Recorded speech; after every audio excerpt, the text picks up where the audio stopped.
অর্থ উপদেষ্টা ডক্টর সালেউদ্দিন আহমেদের সভাপতিত্বে বছরের দ্বিতীয় সরকারি ক্রয় সংক্রান্ত উপদেষ্টা পরিষদের সভা অনুষ্ঠিত হয় মন্ত্রিসভা কক্ষে।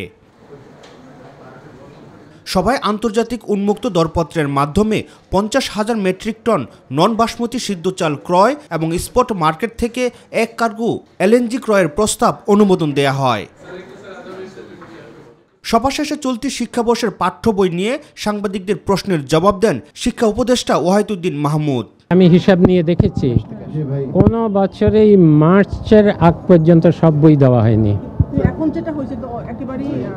এই বছরটা তো খুবই অস্বাভাবিক একটা বছর।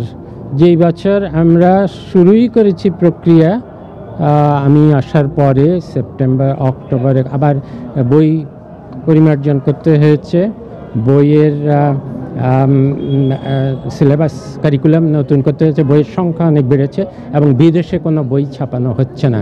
কবে নাগাদ সবাই সব বই পাবে এটা আমি জানি না। পরে অর্থ উপদেষ্টা কথা বলেন চালের মূল্যবৃদ্ধি নিয়ে। তিনি জানান, আসন্ন রমজানকে কেন্দ্র করে নিত্যপণ্যের দাম যেন স্থিতিশীল থাকে সে বিষয়ে সতর্ক রয়েছে সরকার। আমি যখন চালের দাম একটু বাড়ছিল, আমি সাথে সাথে খাদ্য উপদেষ্টা, কমার্স উপদেষ্টা আমি বলেছি যে আপনারা ইমিডিয়েট এটা দেখেন।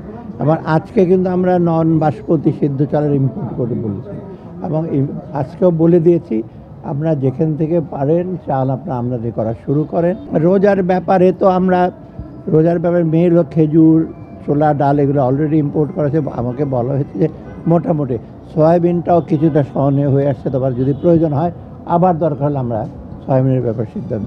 অতএব সাধারণ মানুষ ইভেন মধ্যবিত্ত এবং সবার জন্য এগুলো করেছে ওগুলো ইনশিওর করা হবে। মূল্যস্ফীতি কমতে শুরু করেছে জানিয়ে অর্থ উপদেষ্টা বলেন, যাদের সামর্থ্য আছে কিন্তু কর দেয় না তাদেরকেও করের আওতায় আনা হবে। মূল্যস্ফীতি মোটামুটি এবার কমেছে 1%। তো আমি মনে করি যে ট্রেনটা যদি আরেকটু বেটার হয়, আমরা আশা করছি যে আরো কমে যাবে। রাকিব হাসান, মাই টিভি, ঢাকা।